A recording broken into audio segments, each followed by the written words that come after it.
છે। વાત પોરબંદરની કરી લઈએ તો કુતિયાણામાં 5 કલાકમાં 7 ઇંચથી વધુ વરસાદ પડ્યો છે। 7 ઇંચ વરસાદથી ચારે તરફ પાણીનું સામ્રાજ્ય થઈ ગયું। પોરબંદર તાલુકામાં 1 ઇંચ, રાણાવાવ તાલુકામાં 3 ઇંચ વરસાદ પડ્યો છે। કુતિયાણામાં વહેલી સવારથી જ અનરાધાર વરસાદ પડી રહ્યો છે।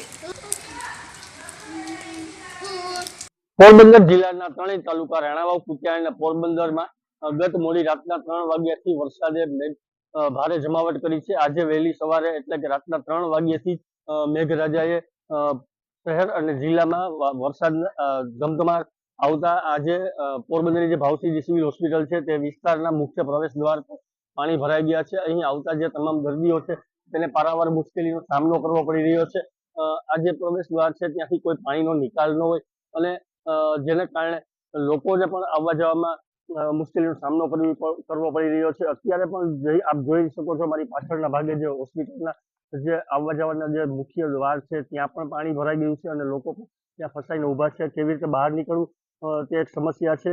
દર્દીઓ હોય કે ડોક્ટરો હોય કે તબીબી સ્ટાફ હોય તેઓને પણ અહીંથી આવવા જવામાં પારાવાર મુશ્કેલીનો સામનો કરવો પડી રહ્યો છે। દાદા પણ અત્યારે જઈ રહ્યા છે, તે પણ પાણીની વચ્ચેથી જઈ રહ્યા છે। એટલે કે અહીં પાણીના નિકાસ નહીં હોવાના કારણે ભારે મુશ્કેલીનો સામનો કરવો પડી રહ્યો છે।